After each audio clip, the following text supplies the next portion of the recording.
A famous explorer once said that the extraordinary is in what we do, not who we are. Tomb Raider shot Lara Croft into the public eye. Like a spoilt daughter of Hollywood, there she sat until scandals, slipping popularity, and a few awful movies sent her into hiding. After a few years in rehab, she is now back with all of the silicon enhancements her agent, Square Enix, could give her. Returning with the story of her origins, Lara has never looked as good. But at 17 years old, can she still keep up with the competition? Lara is fresh out of university. As the daughter of a famed archaeologist, big things are expected from the graduate as she heads out on an expedition to find the ancient Yamatai island, home of the legendary Sun Queen Himiko. Sailing through the Dragon's Triangle, her ship is caught in a storm and wrecked on the island. Waking, she finds herself on a beach, separated from her crew and fighting for her life. Tomb Raider is an awakening story, with Lara slowly shedding her innocence as she fights to find her friends, discover the mystery of the island, and ultimately escape. In doing so, she discovers the skills to stay alive through her ordeal, becoming a capable survivalist and, when called for, a ruthless killer. Much of the marketing for Tomb Raider has focused on this progression, but while it is present, it's so front-loaded that Lara all too quickly starts to feel like an indestructible death machine. Filled with natural dangers and vicious cult members, everything on the island seemingly wants Lara dead, but despite her fears, insecurities and many unpleasant injuries, she never really feels vulnerable. All this makes the story feel a little conflicted, as Lara tortures herself over killing a single deer before metering out cold murder on an entire population. Of course, the same complaints can be levelled at games like Uncharted, but Tomb Raider draws attention to Lara's internal conflict, causing it to feel schizophrenic. So the cycle is complete. After years of saying that Uncharted was basically Tomb Raider has become Uncharted.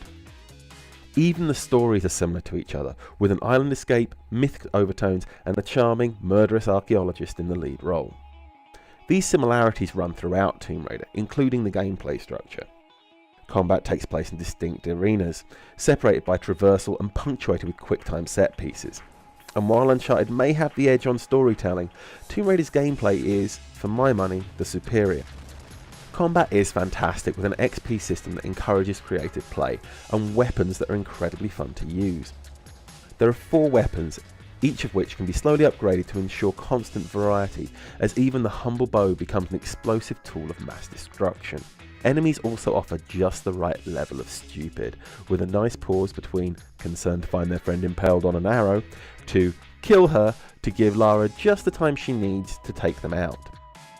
Issues do crop up in the killing field areas, scripted scenes that drop Lara into a bowl of death. Here, the sheer number of enemies, combined with my own desire to only use the bow, made it tough at times, but never to the point that enemies could not be dealt with if I chose to use the appropriate weapons at hand. Tomb Raider's traversal is incredibly well realised, with Lara's increasingly capable utility belt of gadgets allowing her to navigate even the most dangerous of environments and devious of puzzles. This is utilised well in conjunction with the fast travel system to offer an exploration element to the linear story. This allows Lara to revisit past areas and to plunder any treasures and items that she may have missed on the first run through. Tomb Raider looks sensational, moving between open beaches, lush jungles, snow-capped mountains and corpse-filled pits. Yamatai feels like a globe-trotting adventure without ever needing to leave the island. Impressively, the detail of the landscape and the weather effects never mute the level design. Making clever use of camera work and a host of minor visual cues, my eye was led through the world without ever needing to use Lara's hunter's vision to guide my way. Characters also look good, though Lara is noticeably more finished than the rest. No doubt the emotion is meant to come from a connection with Lara and empathy for her loss. But I often found myself wondering why some of the crew members were even on the expedition in the first place. Tomb Raider is fantastic start to finish and the perfect reimagining of an aging franchise. While the story goes through its peaks and troughs, there is always another crescendo on the horizon driving you forward. This led to me playing through the whole story, avoiding most of the side quests in a single 12-hour playthrough, something I haven't wanted to do or felt the need to in years.